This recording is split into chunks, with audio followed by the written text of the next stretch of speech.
In accordance with Standing Order 43, the time for members' statements has concluded. Questions without notice. The Leader of the Opposition.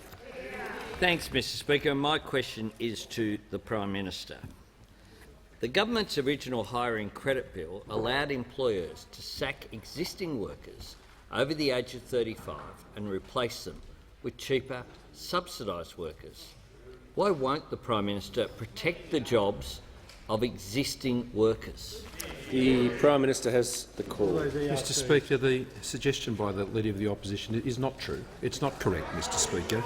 The JobMaker hiring credit is about getting Australians who've been out of work back into work, Mr Speaker. It's a program that is designed to get Australians who have been most heavily impacted by the COVID-19 recession, Mr Speaker, which has particularly been younger people who have been disproportionately impacted, Mr Speaker, of all of those in the labour force, to get them back at the work at a cost of some $4 billion to put 450,000 jobs, Mr Speaker, supported back into the workforce. And, Mr Speaker, it is only available for additional jobs. You cannot reduce your current workforce. There is the double-barrelled additionality criteria, which has the protection of both headcount, Mr Speaker, from the reference date of the 3rd of September, and the payroll of the business, Mr Speaker. Hours can't be reduced, Mr Speaker. People can't be let off and rehired under these arrangements, Mr Speaker. It is important to have these protections in place, and that was the government foreshadowed, and we're ensuring these protections are in place, Mr Speaker. There are also the protections under existing industrial relations laws, Mr Speaker, and the integrity measures that are available cannot reclassify workers from contractors to employees to receive the hiring credit, Mr Speaker. This is an important program. It's a very important program, and we've built the protections into place, Mr Speaker. It's not a program for people to play politics with in this place. It's a program for the Labor Party to get on board and support getting young people back into jobs in the middle of a COVID-19 recession. And I call the member for Fisher. Thank you, Mr Speaker. My question is to the Prime Minister. Will the Prime Minister please explain to the House how the Morrison government is backing regional Australia's industries, businesses and workers so our regions become even stronger communities with more jobs and opportunities, particularly as we recover from the COVID-19 pandemic and recession? The Prime Minister has. Thank you, Mr Speaker, and I thank the member for Fisher for his question, and I thank the many members in this place from rural and regional parts of the country. There's a lot more of them on this side, Mr Speaker, and I thank all of them, though, for the great work they've been doing through the course of the COVID-19 recession and the COVID pandemic. But the comeback is underway. There's no doubt about that. Confidence, Mr Speaker, is rebuilding in our economy. Figures released today show that it is a 7-year high, Mr Speaker. A 7-year high. That shows Australians getting their confidence back as we emerge from the COVID-19 recession. 118,000 jobs in rural and regional areas are already back. Already back, Mr Speaker, out of a total of 433,000 jobs that have come back so far, and we look forward to that continuing. But, Mr Speaker, just as all Australians now know that this government has had their back and stood by them through the course of the COVID-19 recession, with the extensive and unprecedented measures that we've put in place to support Australians during their most difficult time. Australians in rural and regional areas, Mr Speaker, have always known that about our government. They have always known, Mr Speaker, and they saw that in the $5 billion in support we gave to rural and regional areas of this country on the drought. And that doesn't even include the $5 billion drought fund, Mr Speaker. That is on top of that $5 billion worth of support. As those floods, those terrible floods hit North Queensland, Mr Speaker, and devastated those communities and wiped out generations of herds, the North Queensland Livestock Industry Recovery Agency was on the ground quickly, supported by the Australian Defence Forces. In the Black Summer bushfires, Mr Speaker, $1.2 billion already committed and spent, Mr Speaker, out of a $2 billion fund that was announced early in January this year to ensure the recovery continued. But, Mr Speaker, what rural and regional Australia know about our government is that we understand, we appreciate and we value what they value and the way of life they wish to live in rural and regional Australia. And you know what that means? It means valuing the industries that they depend on for their livelihoods. Agriculture, resources, Mr Speaker, smelting, forestry, all of these industries, tourism and hospitality, these industries are vital to their future, Mr Speaker, and we know the support they need, whether it's in the energy sector or more broadly, to sustain them. Building the infrastructure they need. 883 base stations, Mr Speaker, for mobiles, as the Minister for Communications reminded the House. 1229 in total to be delivered. The $2 billion road safety fund that has come through this year's budget.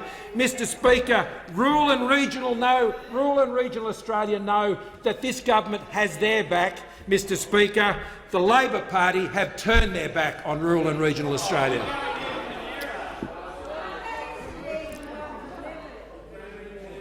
The member for Rankin. Thank you, Speaker. My question is to the Prime Minister.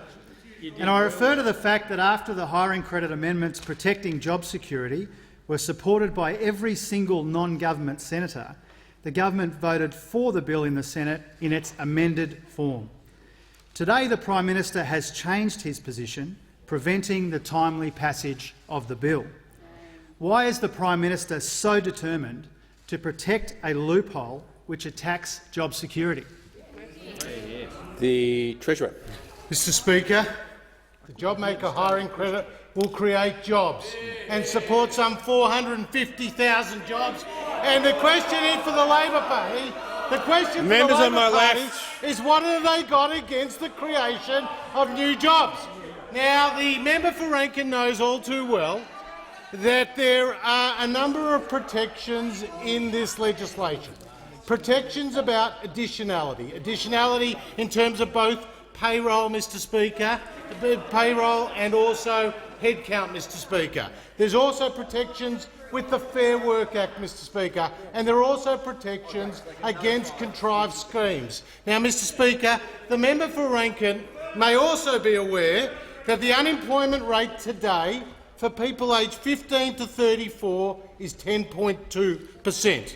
This compares to an unemployment rate of 4.7% for those aged 35 to 44 and an overall unemployment rate across the country of 6.9%. So I never thought I'd see a Labor Party that was pitting young workers against old workers, Mr Speaker. What we are focused on, is getting younger people to work, because we understand the experience of Australia in previous recessions.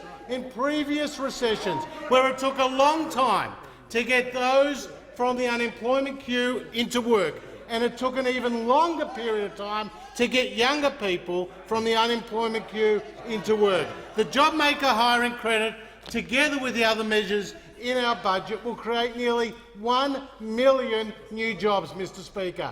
Our focus is on creating jobs, more jobs and even more jobs, and the JobMaker hiring credit is determined to do exactly that. I give the call to the member for Flynn. Thank you, Mr Speaker. My question is to the Deputy Prime Minister, Minister for Infrastructure, Transport and Regional Development. Will the Deputy Prime Minister please inform the House how the Morrison-McCormack government is supporting the jobs and livelihoods of regional Australia through the delivery of a strong COVID-19 economic recovery plan? The Deputy Prime Minister. Good question from a good member, Prime Minister, and thank you, Mr Speaker, for the call. And I do thank the member for Flynn for his question. The regional member understands the importance, the need and the significance of the government's investment in infrastructure, and particularly in water projects in our regions. And we know the best way to enable our regions to lead the country's COVID-19 recovery is through investment, and we are investing in water security, which in the budget we allocate an additional $2 billion under the National Water Infrastructure Development Fund, taking the total to $3.5 billion. In the past year alone, we have finished 5 major projects: Sunraysia Modernisation Project 2, South West Loddon Rural Water Project Supply Project, Kulani Water Scheme, McLaren Vale Treated Water Storage, Scottsdale Irrigation Scheme. Charleston Dam in northern Queensland is near completion. A further 10 water projects are contracted and are underway, and we've signed the bilateral funding agreement with the Queensland Government, which will see works begin on a number of water projects in that state, and one of which is Rookwood Weir, which I know is going to really benefit the electorates of Flynn and Capricornia. And I'm asked about a plan and policies for regional Australia, and I want to read from an important keynote speech, spruiking ideas for our regions, delivered in my hometown of Wagga Wagga, largest regional city in New South Wales. I quote, "If you're a coal miner hearing the talk about winding back coal production, or you're a regional business whose trade is tied to economic activity generated by mining, why would you trust that change won't be disproportionately shouldered by you? That when the applause and pats on the back for championing this policy subside, you're the one wondering how you'll pay the mortgage or keep the doors of your business open. I haven't looked recently at the stats detailing the path from coal miner to yoga instructor, but people affected by change don't trust they will be looked after by those championing change. Until we deal with this, we'll be stuck in the same track we've been stuck in a while." Who might have said that? Would it have been the member for Hunter? Would it have been the member for Isaacs? No, he would have yelled out, "You're a disgrace!" No, it wasn't either of those two. It certainly wasn't the opposition leader, because he says one thing to the miners in Mackay and another to the baristas in Balmain. It certainly wasn't him. It might have been the member for Flynn, but it wasn't him, even though he's got 21 coal mines in his electorate which will benefit from the water security that our— Deputy Prime Minister, this question did not ask for alternative. It asked about regional policies and plans, and certainly coal mines are. Well, I'll let you all in on a little secret. It was the new Shadow Minister for Resources, the member for Chifley himself. That's who said that, and he said one thing then. I wonder what he's going to say in the future.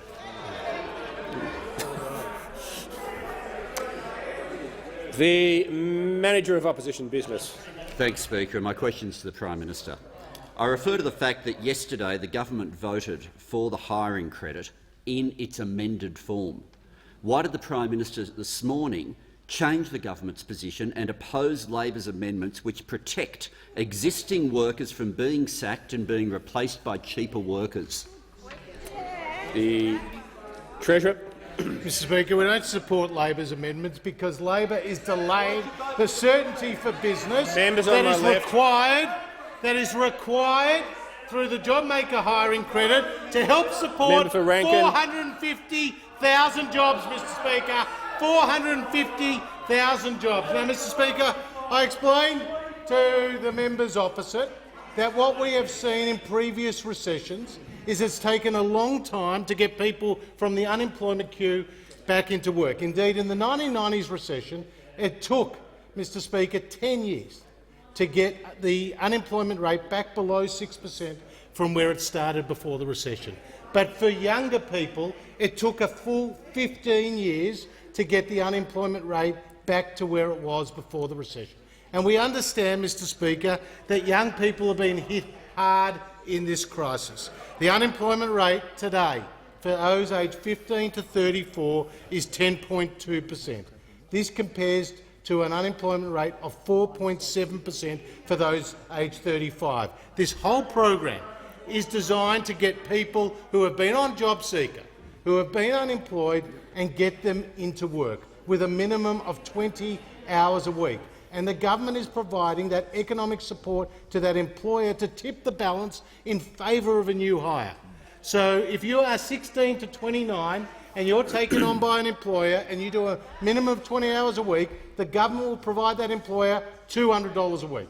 And if you're aged 30 to 35 and you're taken on for a minimum of 20 hours a week, and the government will provide that employer with $100 per week. Mr Speaker, this is a vitally important program, and it's part of a series of initiatives from this government designed to support the creation of more jobs across the Australian economy. The member for Clark. Speaker, my question is to the Minister for Communications. Minister, we're counting down the sleeps until Christmas, but Australia Post is obviously in disarray.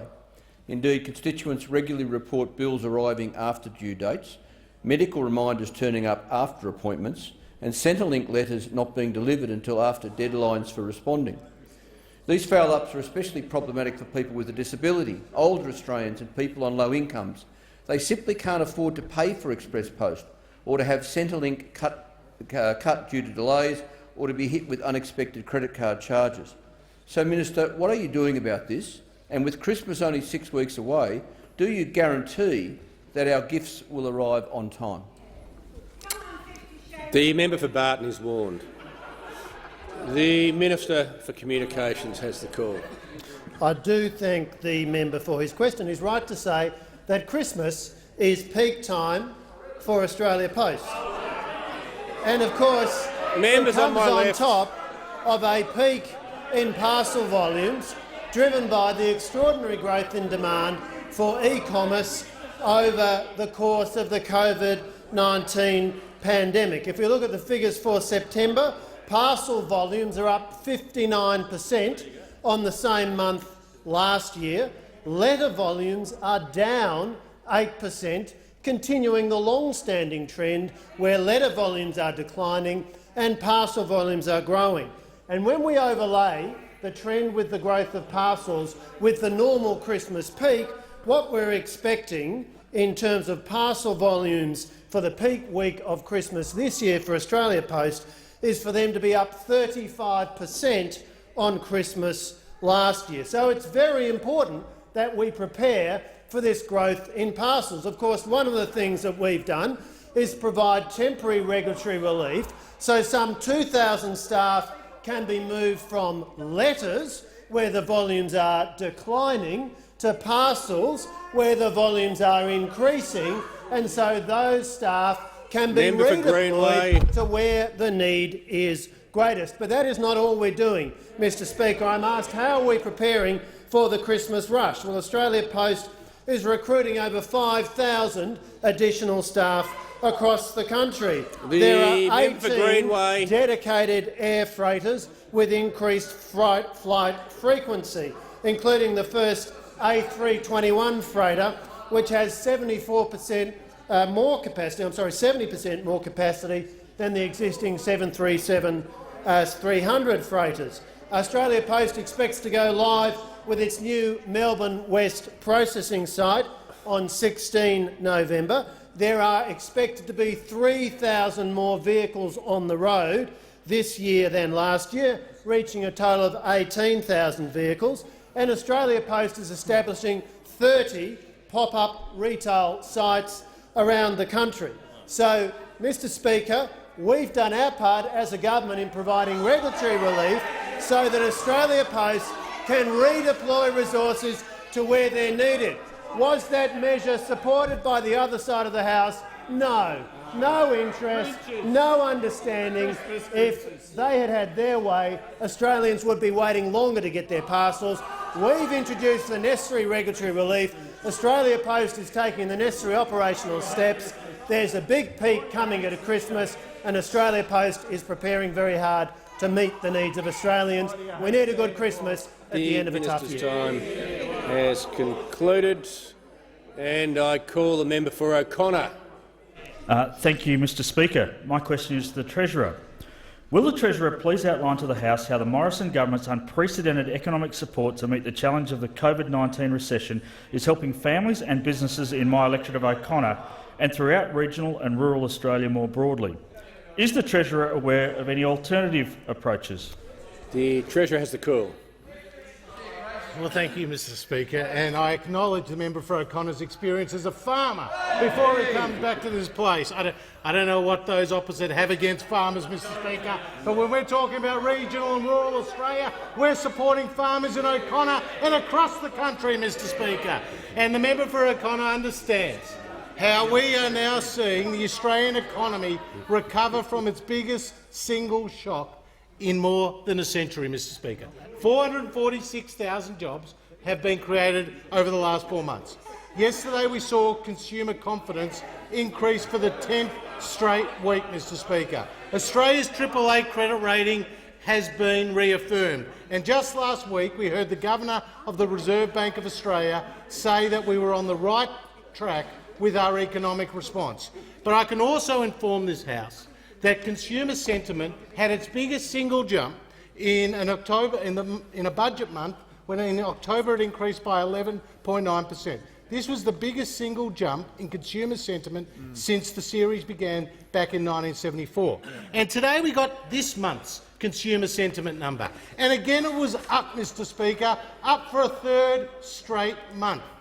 And we have seen consumer sentiment recover from a downturn at its fastest rate on record, twice as fast as consumer sentiment recovered after the GFC, and more than 3 times as fast as consumer sentiment recovered after the 80s and the 90s recession. And one of the reasons for that is because the Morrison government has been supporting the economy with significant programs and projects like JobKeeper. $70 billion already out the door, supporting more than 5,000 businesses in the seat of O'Connor. $32 billion out the door with the cash flow boost, supporting more than 6,000 businesses in the seat of O'Connor. 2 $750 payments to pensioners, to millions of pensioners across the country, including more than 9,000 pensioners in the seat of O'Connor, Mr Speaker. And in this year's budget we had other measures to support regional and rural Australia, like $2 billion to help our farmers recover from drought, $350 million, Mr Speaker, to support regional tourism and another round of the Better Regions program, Building Better Regions program, $317 million to help our exporters access markets and build on the 80,000 tonnes of exports that we've already supported, Mr Speaker, and $2 billion in supporting new funding for the new water grid, Mr Speaker, for dams, for weirs and for pipelines. This government continues to support jobs across regional and rural Australia. The Leader of the Opposition. Thanks, Mr Speaker. My question is to the Prime Minister. Why won't the Prime Minister support Labor's amendments to the hiring credit scheme to ensure a 37-year-old won't get sacked for someone younger and cheaper? Why is the Prime Minister undermining job security for workers aged over 35? Isn't the middle of a recession the very worst time to be attacking job security? The Prime Minister. Thank you, Mr Speaker. This government has done more than any other government in a time like this to ensure that Australians have been able to have a job security during the period of the worst recession we've seen, Mr Speaker, since the Great Depression. $101 billion committed to JobKeeper so Australians could have job security, Mr Speaker, $70 billion out the door. And this initiative, some $4 billion, Mr Speaker, to get people off the unemployment queues, off the unemployment benefits, Mr Speaker, and get them into jobs, Mr Speaker. Now, what the Leader of the Opposition is putting forward in this place is simply untrue and is seeking to create fear in a pandemic, Mr Speaker, and it is irresponsible and it is reckless, Mr Speaker. This Leader of the Opposition will stoop to any level to try and bring about, Mr Speaker— The Prime Minister will resume his seat. The Leader of the Opposition on a point of order. Yes, Mr Speaker. It goes to relevance. The question was about the government's hiring credit scheme, about the amendments that were carried in the Senate and voted for by the government but opposed in the House here and opposed here, and the difference that it will make to job security for those over the age of 35 who could lose their job and be replaced. Member for Barton will cease interjecting. The Prime Minister has the call. Thank you, Mr Speaker. Well, once again, he's just done it again, Mr Speaker. We opposed the amendments in the Senate, Mr Speaker. We opposed the amendments when they were put in the Senate, and that is another untruth which has been put forward by those opposite for the simple purpose of seeking to exploit Members on my fear left and concern in the community in the middle of a pandemic, Mr Speaker. This Leader of the Opposition is so desperate, leading a party so divided, that he will use the fears and concerns of Australians in a pandemic to butter up support on his own backbench. I'll ask the Minister to add further to my answer to address the matter also raised. The Minister has the I think as well as putting fear into the community, it sends precisely the wrong message and describes something as potentially lawful, which is absolutely unlawful. So if any employer tried to do what the Leader of the Opposition has said that they might be able to do, which they cannot do, that is sending absolutely the wrong message. And the reason for that is because all of the usual protections under the Fair Work Act apply, protections from unfair dismissal. Well, they're very, very important protections. Any kind of breach of those carries significant civil penalties of up to $13,320 for an individual and $66,000 for a body corporate. It is absolutely unlawful to dismiss someone without a valid reason for dismissal. What was described by the Leader of the Opposition would never be a valid reason. And what he is doing precisely is sending the absolute wrong message about what is lawful and what is not lawful. And it would be absolutely unlawful, and every employer who was listening would get the wrong message from the Leader of the Opposition, but the correct message for this government, as well as all of the protections that the Treasurer has described. This has the general protections in the Fair Work Act, and it would be absolutely unlawful under the Fair Work Act for anything like what the Leader of the Opposition has described to occur, and he should never suggest otherwise.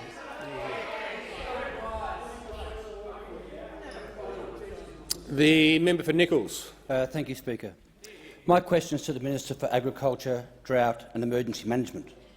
Will the Minister outline to the House how the Morrison-McCormack government is backing regional communities by expanding trade opportunities through its Ag 2030 plan, which is key to helping agriculture becoming a $100 billion industry by 2030? And is the Minister aware of any alternative approaches? I call the Minister for Agriculture. Well, thank you, Mr Speaker. Can I thank the member for his question? Mr Speaker, in this year's budget we released our Ag 2030 plan to support agriculture's ambitious goal of $100 billion by 2030. And that is a 7-pillar plan, and one of the key pillars of that is trade. To put it simply, we are a nation of 25 million people. We produce enough food for 75 million. So if we don't engage the world, if we don't trade with the world, then we don't need the farmers and the regional communities that are there to support them. We have 14 free trade agreements presently in place, and this government has been at the fore of putting them. China, Japan, Korea, TPP-11, the $13.2 trillion marketplace that those opposite said don't bother about. It was all too hard. We stuck the course and we got it done. We've also just put in place a free trade agreement with Indonesia, 260 million plus people on our doorstep prepared to trade with us, and we're working through with the EU and UK. But we put cold hard cash into this in this budget. Over $300 million going to streamline our trade platforms to make it simpler, easier for our exporters to trade with the world to make a quid. That's an important investment in them and regional communities. And we're complementing that now. We're taking agricultural councillors from 16 to 22. These are men and women that are in our high commissions and embassies, working at government level, making sure they get rid of the technical barriers, making it easier for us to trade with other nations. We've also made a significant investment in protecting brand Australia, $873 million announced in this budget for biosecurity, protecting us from the pests and weeds that can come in, cost billions of dollars worth of impacts to the agricultural sector. But we're also supporting and making sure that we've got the regulatory framework and protecting brand Australia about what's going out. And so when we see that there's a problem, we address them. We back Australia. And let me tell you, a perfect example of that is the live export industry. In 2018, there was a problem. We didn't undertake a knee-jerk, reckless reaction like those opposite did in 2011, shut the industry down. We backed ourselves and we reformed it. And in fact, it didn't cause diplomatic tensions with our neighbours, and it didn't cost the Australian taxpayer hundreds of millions of dollars that they are now up for because of the reckless action of the Agriculture Minister in 2011. A federal court found that. Australian taxpayers are paying for the reckless actions of those opposite in not understanding agriculture. But let me say, they want to phase out live export of sheep. We've got a bigger problem now with the new shadow agriculture minister. He doesn't want to do sheep, he wants to do a lot. He wants to get rid of it all. Live export trade is beyond exemption indeed. That says to us that he wants to shut down a $2 billion industry, 10,000 regional jobs.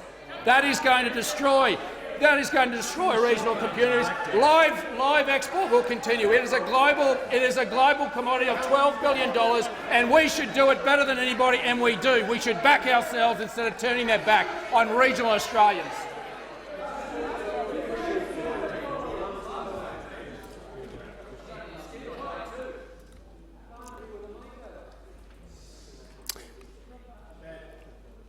The member for Coulton. Thank you, Speaker. My question is to the Prime Minister, and I refer to the fact the hiring credit will not be paid to employers until February next year. Why won't the Prime Minister support Labor's fix to its legislation so existing workers don't get sacked or have their hours cut? The Prime Minister. Well, Mr Speaker, once again, as I've already responded to these questions for the opposition, as the Treasurer has and as the Minister for Industrial Relations has, what those opposite, what the Labor Party is suggesting is simply not true, Mr Speaker. What the Labor Party has done for so many months now is they come into this place, Mr Speaker, they pretend to be supporting the important measures that this government has brought forward to support Australians through the crisis, and then at the same time seek to have an each-way bet on every single one of them, Mr Speaker. They seek to oppose them and support them, oppose them and support them.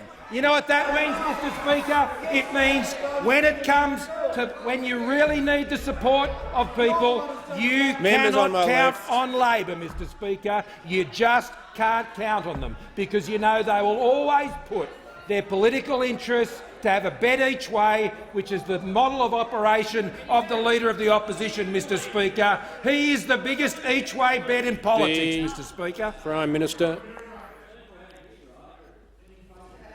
The Prime Minister has concluded his answer. The member for Mallee. Thank you, Mr Speaker. My question is to the Minister for Energy and Emissions Reduction. Will the Minister outline to the House how the Morrison-McCormack government's gas-led recovery will back our regional communities as we come out of COVID-19? And is the Minister aware of any alternative approaches? The Minister for Energy and Emissions Reduction. Well, thank you, Mr Speaker, and I thank the member for Mallee for her question. And she knows, as a regional member, how important affordable, reliable energy is for regional areas and the important role that gas plays in delivering affordable, reliable energy for regional Australia and all Australians. Of course, she knows that gas plays many roles. It cooks our food. It cooks our food. It delivers hot water, Mr Speaker. It heats our homes.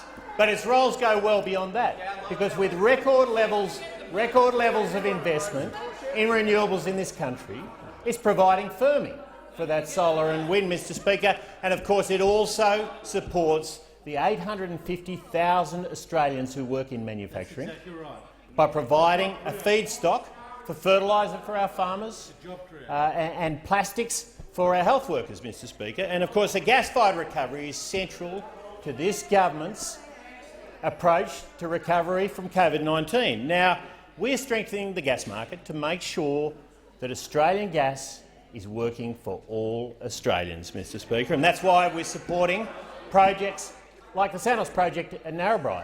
That's why we're supporting the development of the Beetaloo Basin in the top end, Mr Speaker, where we see one of the most prospective gas basins in the world. Unlocking those supplies will help to put downward pressure on longer-term prices, Mr Speaker. Now, tomorrow the Minister for Resources and myself will lead a roundtable of gas suppliers and customers to develop the sector's first industry-led code of conduct, Mr Speaker.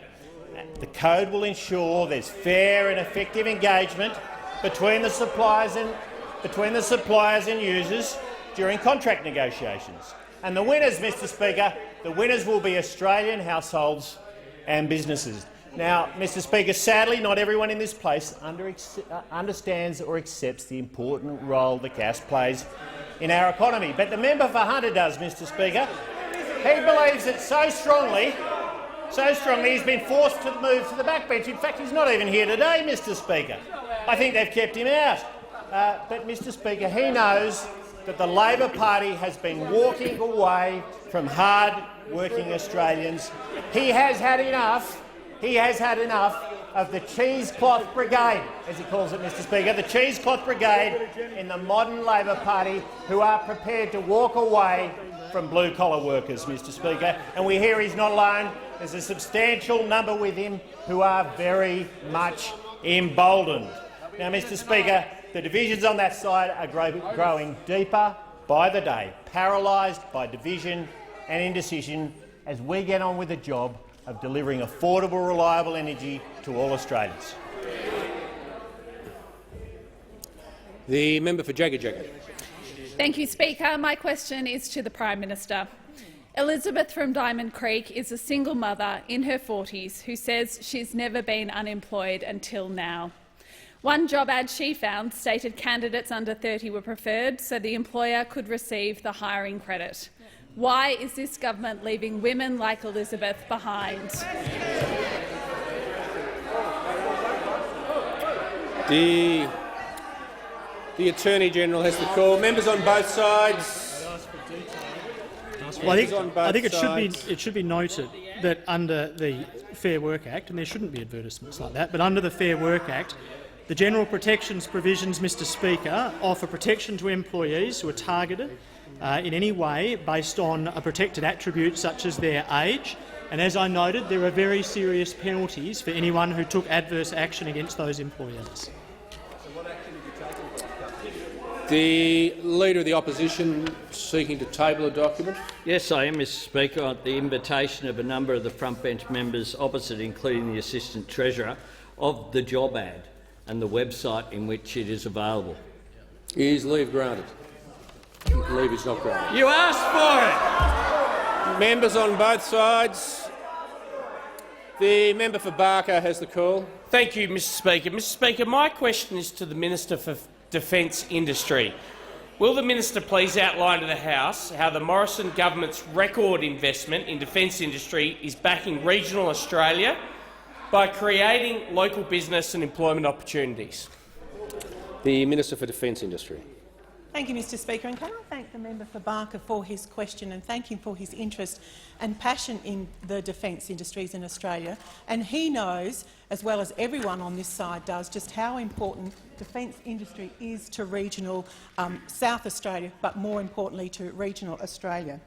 Mr Speaker, the Morrison government is investing an historic $270 billion in our defence capability.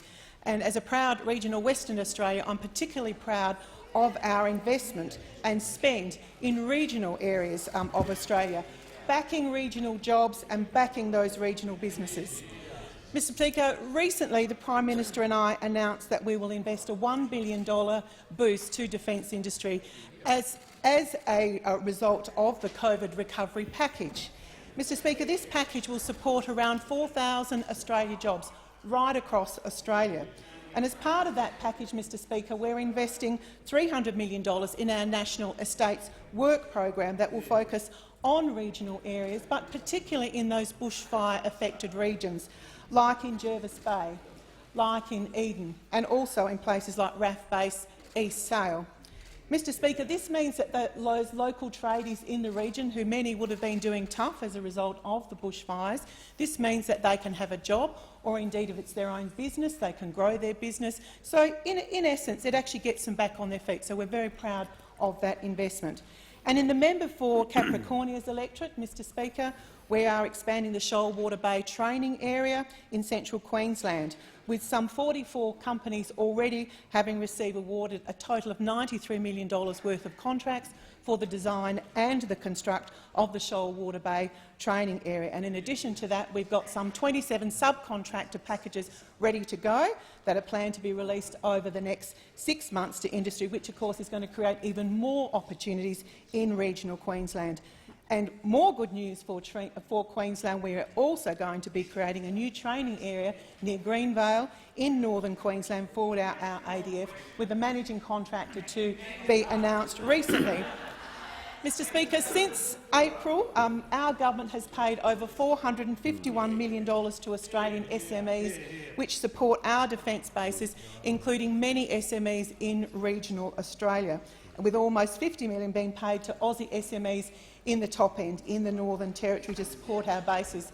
And this $50 million has been providing support to 116 separate SMEs, so supporting those individual businesses and creating jobs.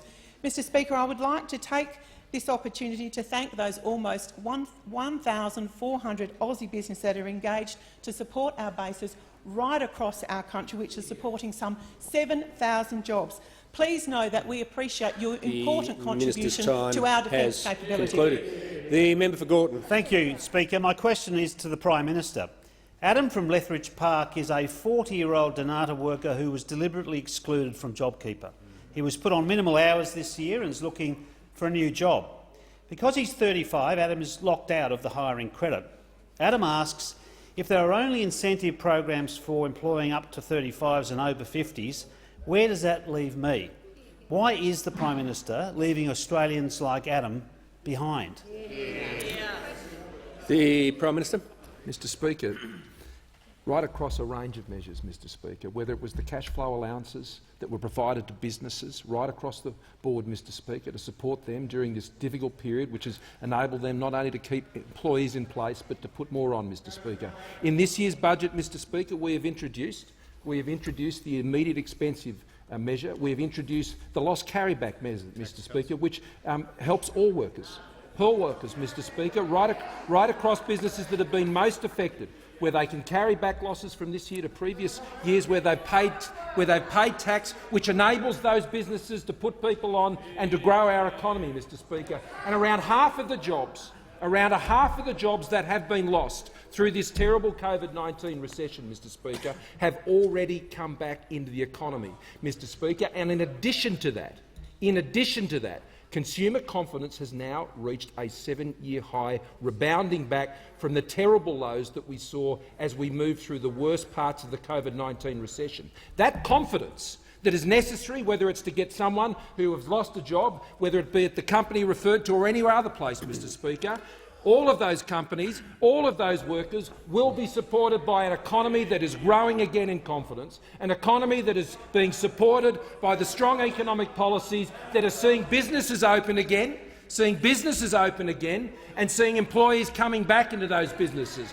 And this Friday, Mr Speaker, the National Cabinet will meet again, and we will keep our focus to opening up Australia by the end of this year.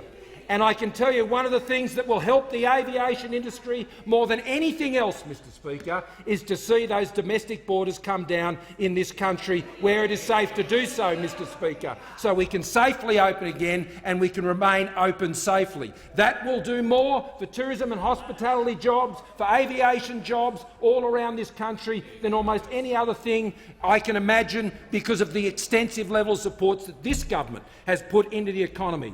What we're hearing from the Labor Party today, Mr Speaker, is the classic each-way bet. They say they support the measures we've put in place in the pandemic, but they're not, Mr Speaker. They're talking out both sides of their mouth. The Manager of Opposition Business on a point of order. The member for Coulton. Thank you, Mr Speaker. My question is to the Minister for Resources, Water and Northern Australia. Will the Minister please outline to the House how the Morrison government is continuing to back our regional communities through its national leadership in the resources sector, and how this will support the jobs of resource workers across the country? And is the Minister aware of any alternative approaches? The Minister for Resources, Water and Northern Australia. Thank you for the call, Mr Speaker. I thank the honourable member for their question. You don't have to thank me. I don't have a choice in the matter. You've been asked a question. Be polite, Mr Speaker, as always. I know. And the honourable member, Mr Speaker, comes from WA, comes from Western Australia, one of those great resource states, continuing to drive our economy. In fact, iron ore, first Australian export, $100 billion in exports last financial year. That is a big driver of jobs, a big driver of the economy, a big driver of Western Australia. Mr Speaker, this is just a fantastic opportunity to get up and support the resources sector, because I'm asked about national leadership and what's needed. Well, what's needed is we should be loud and proud in our support of the resources sector, loud and proud in support of those workers who are out there every single day delivering what is required, delivering what is needed, making the tough decisions, Mr Speaker. Many have been away from their families for many months. They've been away for a long time. They're using Zoom, they're FaceTiming, they're doing all those things to keep in contact with their families, and we should continue to support them because of the important role that they have in delivering for our economy and jobs in this country. Now, Mr Speaker, that's a fantastic interjection from the member for Morton. I'm sure he'll be barracking for Queensland. But, Mr Speaker, 247,000 Australians directly employed, 1 million Australians directly or indirectly employed, all who need our support. But, Mr Speaker, I'm asked about alternative approaches. And we saw an alternative approach yesterday. Now, we saw an alternative approach which has resulted in the member for Hunter, aka General Custer, as I described in this place some weeks ago. No, the minister will withdraw that. You've got to refer to members by their correct titles. I withdraw, Mr Speaker. The member for Hunter. The alternative approach has been to replace the member for Hunter with the member for Chifley. Now, I welcome the member for Chifley to the shadow portfolio, but I thought I should do some research and see what it is that made the member for Chifley tick in regards to the resources sector, Mr Speaker. Now, what did we find? Now, what is it that we think is one of the greatest achievements of the member for Chifley? Now, assuming he considers it the greatest achievement, he said he was very proud to be part of it. He was very proud, Mr Speaker, to be part of a government that introduced a carbon tax, something that would destroy regional Australia and all the jobs in the resources sector, electricity generation. In 2018, Mr Speaker, the member said it doesn't make economic sense anymore to have coal-fired power. Well, I would say to the member, there is an awful lot of people out there employed in the coal-fired sector. They are delivering cheap, affordable, reliable energy into regional Australia. They are driving heavy industry. They are ensuring we keep an aluminium sector and a manufacturing sector. And they're out working hard, Mr Speaker, and we should be out there supporting them. So I say to the member for Chifley, be loud and proud about the resources sector. Hopefully you won't be overrun by the left flank like the member for Hunter, overrun by your own individuals in your own party. And I thank the member for Hunter for the association that we've had over recent months in his role as the Shadow Minister. The member for Corangamite. My question is to the Prime Minister. Mark from my electorate is 40 years old. Because he is over 35, Mark is locked out of the hiring credit, and he believes it will only make it harder for workers in their 40s to get a job. What does the Prime Minister say to Mark, who describes this as a kick in the guts? The Treasurer.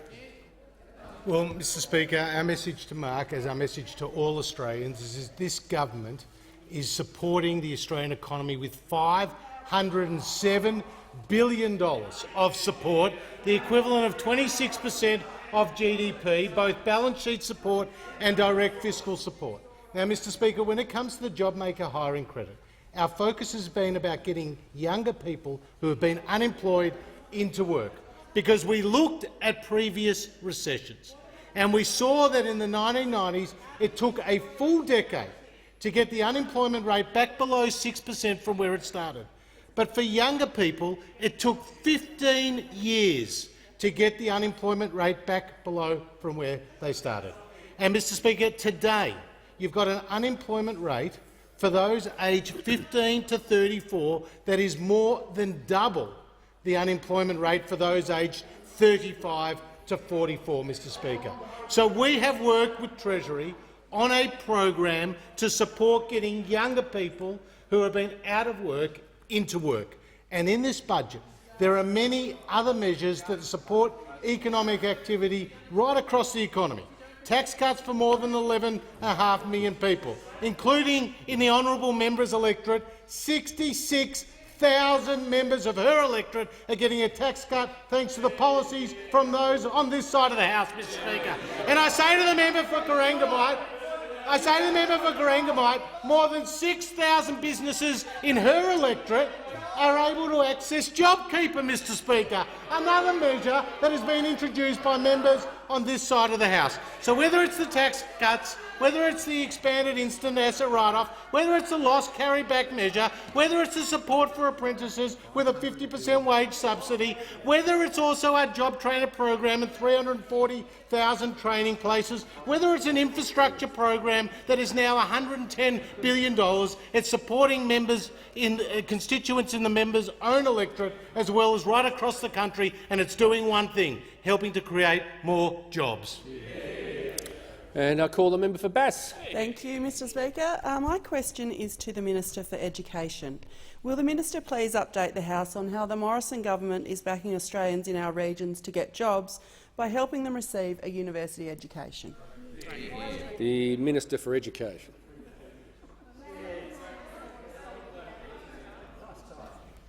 Thanks, Mr Speaker, and I just can't let this opportunity go without mentioning the member for Cryo's tie. He's looking magnificent, and one for Stan, the statistician.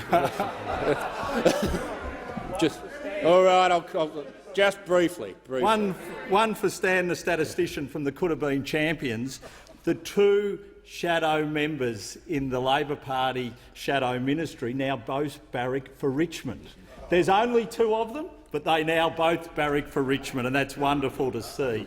Can I thank the member for Bass for her question, and I know she's passionate when it comes to regional higher education, and I know she supported the $400 million that we put into regional higher education. And what that meant was that we're providing more university places, 30,000 next year, and the highest growth rate goes to those universities from regional Australia. There are $5,000 scholarships for students from outer regional and remote areas to help pay relocation costs. That's $5,000 to enable students to be able to afford to go to university. There's $500 million, including for universities to fund programs that support regional, Indigenous and low SES students. We want to make sure that all students, especially those from regional and rural areas, can go to university.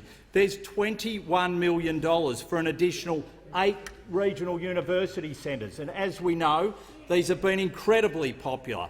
So that's $21 million for additional 8 regional university centres. 25 are already announced and are either up and running or in planning, and now we've got an additional 8 which will be put in place. There's $48.8 million to fund research collaboration between regional universities, industry and other higher education partners. So we're providing specific research funding for regional universities so that they can make sure that they get that investment that those universities in the capital cities get as well. So, Mr Speaker, we are delivering for regional higher education. We've also established the Regional Education Commissioner, who will make sure that over time the policies that we're putting in place will benefit those regional students and those regional universities. And we did all this supported by every single member on this side of the House. Now, what did those opposite do?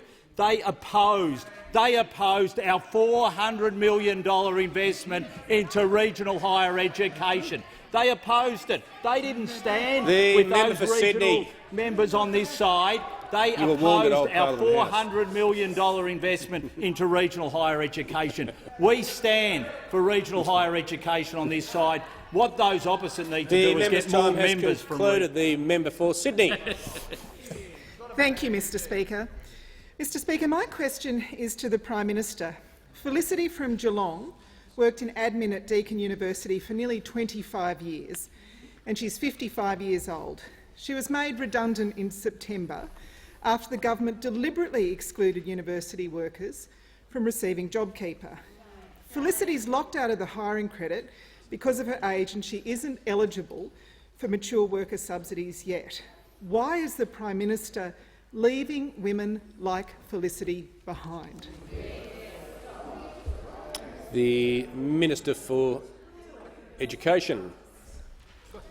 Thanks, Mr Speaker, and I thank the shadow member for a question, because this government stood by our universities throughout this pandemic. We did. They came to us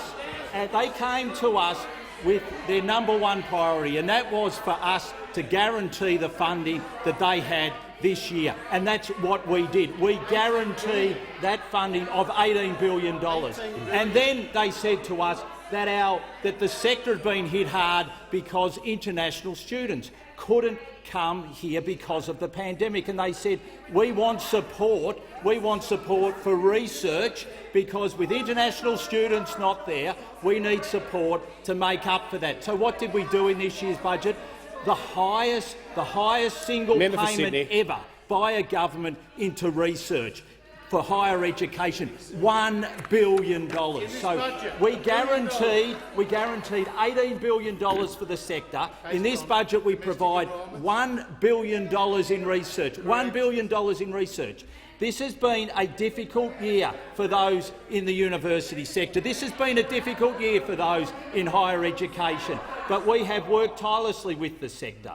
I have met with them, I would think, every single week to hear about their concerns and what we need to do about it. And we're not going to stop here. We're not going to stop here. We know that we need to do more to commercialise and translate research. So we're working with the sector to make sure that that will be a priority for us. We're putting in place more places for students. So next year there will be 30,000 more places for students in higher education. We've invested in short courses, significantly in short courses. That was one of the things that we did on Easter Sunday, and I remember it incredibly well. On Easter Sunday, we announced that we were going to introduce short courses for the higher education sector. This is a serious reform into the sector, and already we have seen upwards of 15,000 students take advantage of those short courses, getting the skills they need. So as we come out of the pandemic, as the comeback continues,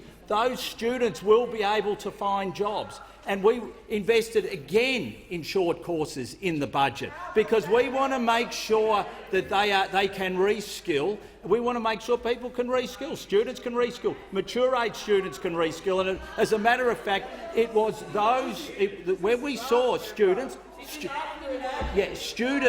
who can be 35, 45, 55, and our short courses actually showed mature age workers used those skills courses to actually redevelop, and so that they can get the jobs that will be there as we come out of this pandemic. We've stood by our higher education sector, and we will continue. I call the member for Cowper.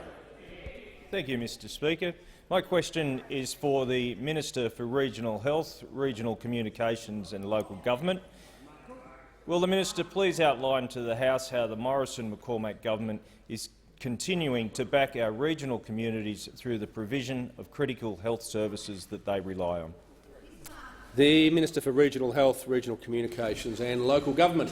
Mr. Speaker, I'd like to thank the member for Cowper for his question, but I'd also, while I'm on the feet, like to thank him for hosting me up there a few weeks ago in his electorate, where I was able to meet with many of the highly qualified specialists that deliver services into his community. But probably the highlight of my visit was a visit to the Werran Aboriginal Medical Service, which is a model that we should be emulating, a multidisciplinary team, GPs, allied health, community health, and they even had a men's shed at the back to supply mental health support for older men in the community. And so, Mr. Speaker, regional Australia is doing incredibly well at the moment.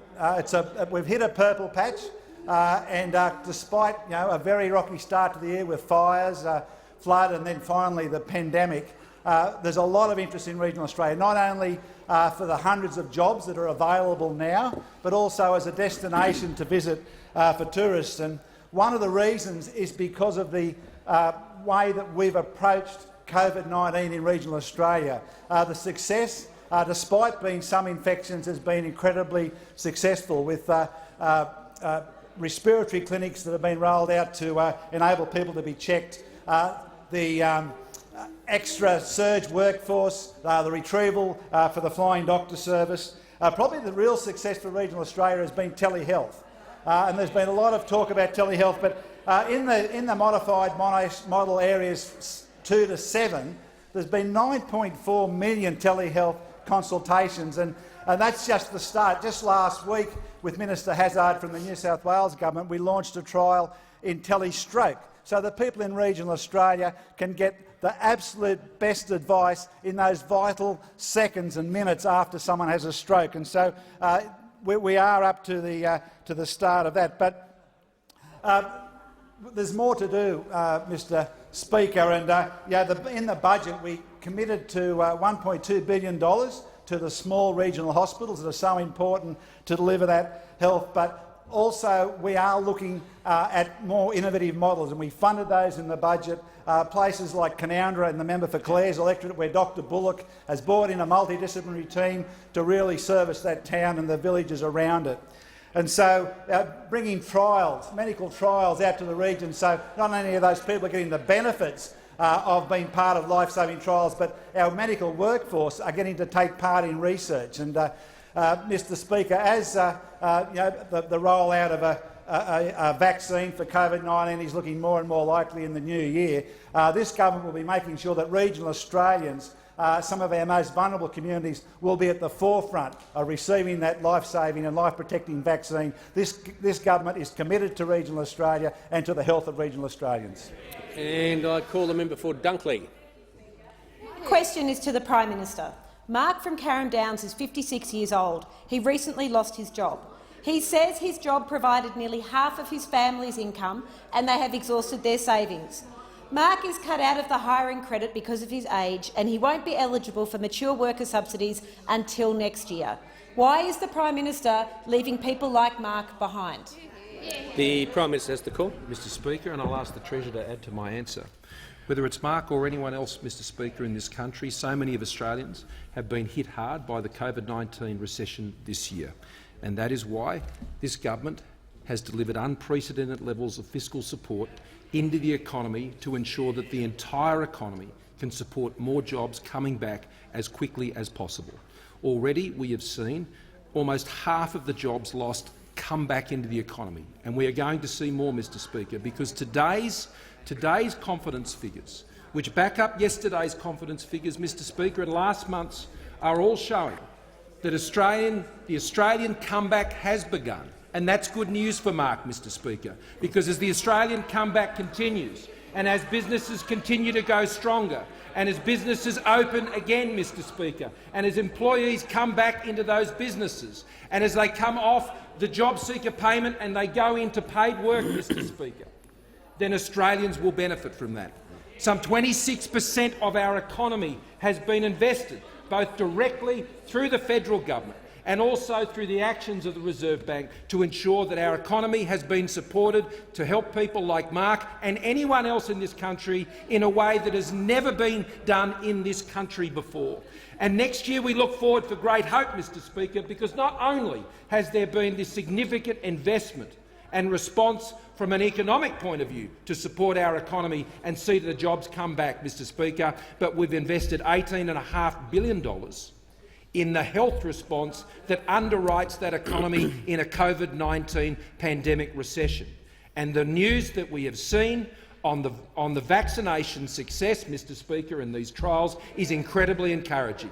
And this Friday, the vaccination policy that has been developed by the government will also be noted by the National Cabinet and the actions that would need to be taken by states and territories to see that vaccine able to be disseminated. Australia is in the front row, Mr Speaker, when it comes for the development and delivery of vaccines. Those opposite wonder why I refer to this, because the vaccine and the health strategy, Mr Speaker, is critical to Australia's economic growth and comeback and success.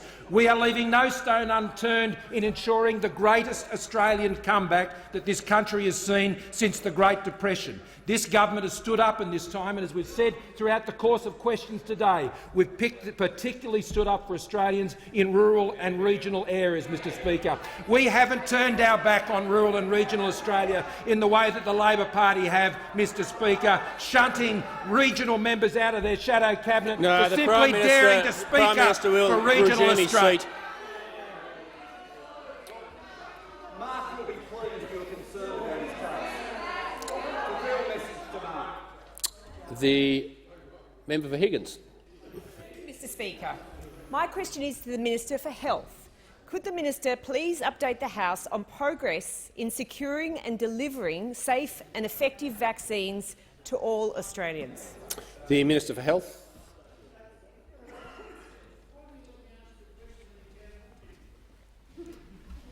Thank you very much, Mr Speaker, and I want to thank the member for Higgins for her continued interest in the vaccine program, because it does matter for all Australians.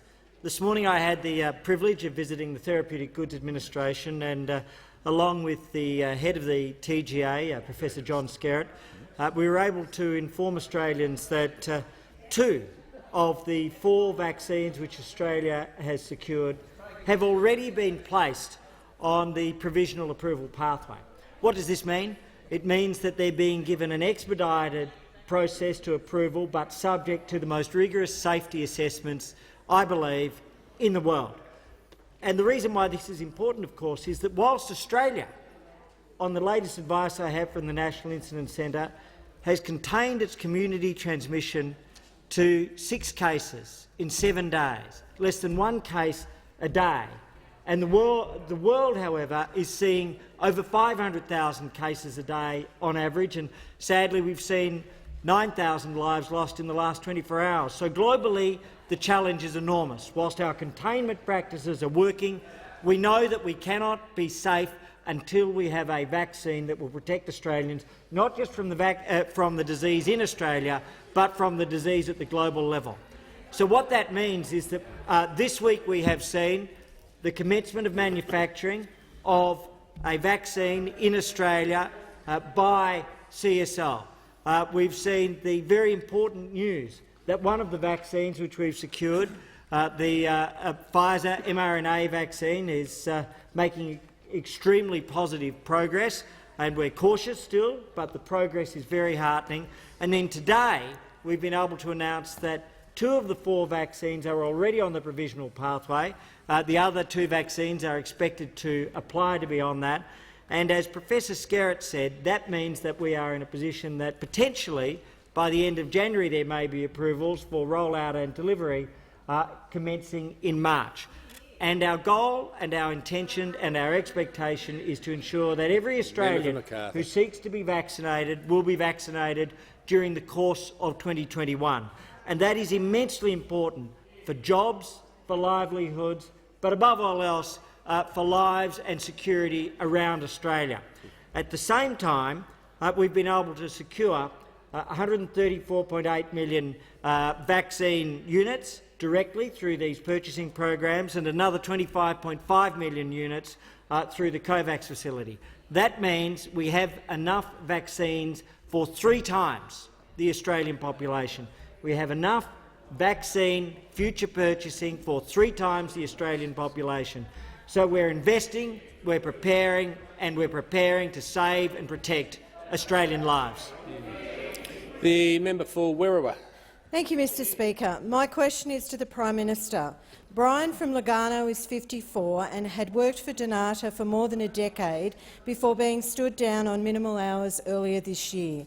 Like thousands of other Donata workers, he was excluded from JobKeeper, and because of his age, he's blocked from the hiring credit. Why has this Prime Minister made life harder for Australians like Brian during the worst recession in nearly a century? The Treasurer. Well, thank you, Mr Speaker. I thank the member for Werriwa for her question. And her message, like the message from those on this side of the House, is that the government has provided an unprecedented level of economic support to help Australians get through this crisis by effectively building a bridge to the other side, Mr Speaker.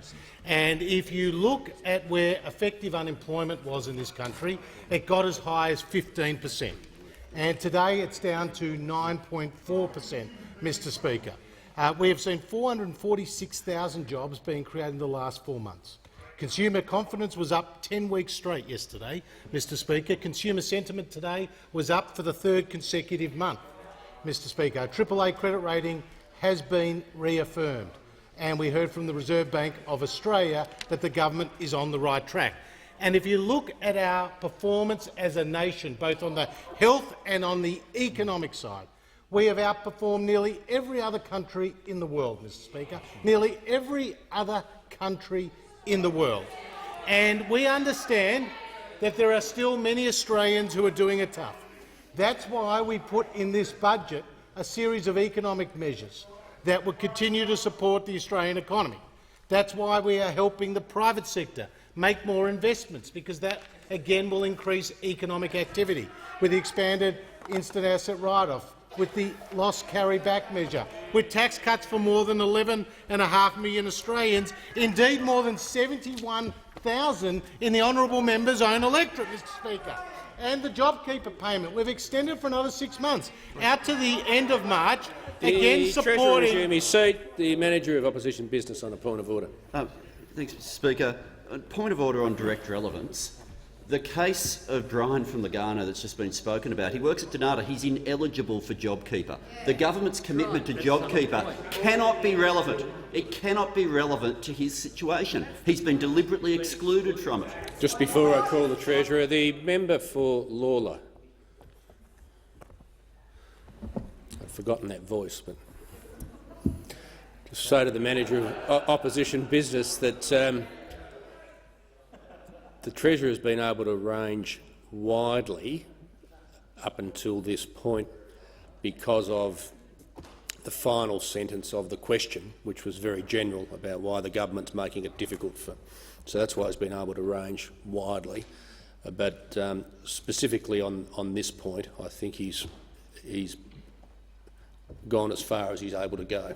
But up until Mr. Speaker, I'm simply making the point that the unprecedented level of economic support is helping to create more jobs and helping to get more people back into work, including the member in the member's own electorate. Mr. Speaker, this government will continue to have Australians back, and just yesterday made another announcement about additional support for the job seeker payment at a cost of $3.2 billion. We will do what it takes to support Australians getting back into work and getting to the other side of this once-in-a-century pandemic. And I call the member for Stirling. Thank you, Mr. Speaker. My question is to the Minister for Veterans Affairs and the Minister for Defence Personnel. Will the Minister inform the House on the importance of Remembrance Day and of commemorating the service and the sacrifice of all of those who have died in wars, in conflict and on peacekeeping operations? The Minister for Veterans Affairs. The member for Stirling for his question. I begin by recognising all members in this chamber on both sides of the House who served in uniform, and for the men and women at home today who are veterans or current serving members of the Australian Defence Force, can I say to you all quite simply, thank you for your service, and thank you to your families for assisting you in that service. Mr. Speaker, throughout our nation's history, 2 million Australians have put on the uniform of the Navy or the Army or the Air Force and been prepared to place themselves in harm's way to help those who can't necessarily help themselves. And sadly, though, Mr. Speaker, 102,000 have lost their lives, whether it's been wars, other forms of conflict or peacekeeping missions. All of them were loved, all of them were missed dearly. And Remembrance Day had its origins in, actually it's called Armistice Day at the outset, on the 11th of November of 1918, when the guns fell silent on the Western Front.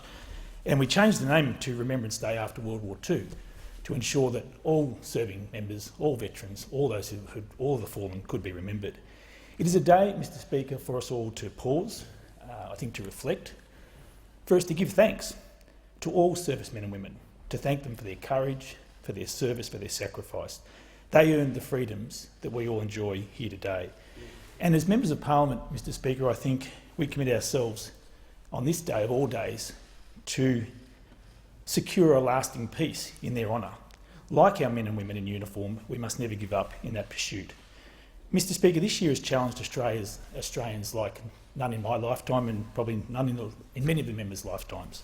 With the drought, the floods, bushfires, the coronavirus, Australians have never given up, Mr. Speaker. But their resilience has been tested, and that test has been passed with the assistance of our Australian Defence Force members. And today at the Australian War Memorial at the National Ceremony, we were honoured to hear from Dan Kieran VC. And Dan spoke about resilience. And in his speech, Dan said, "The events of 2020 have challenged us all.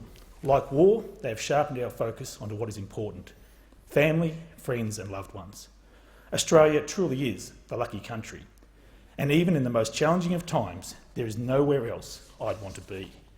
We are a nation built on the foundation of mateship, rolling up our sleeves, helping our neighbours and doing it with a smile the best we can."